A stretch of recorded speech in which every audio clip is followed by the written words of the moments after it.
పులివెందల్లో జడ్పీటీసీ ఎన్నిక జరిగింది. కొంతమంది నాయకులు నన్ను విమర్శిస్తున్నారు. అక్కడ ప్రజలు ఒక క్వశ్చన్ అడిగారు.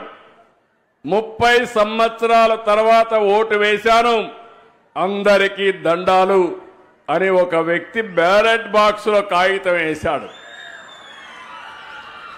అంటే 30 సంవత్సరాలు అక్కడ ఓటేయలా, మొట్టమొదటిసారిగా ఓటేశారు. అంటే వాళ్లకు ఓటు హక్కు రాలేదు.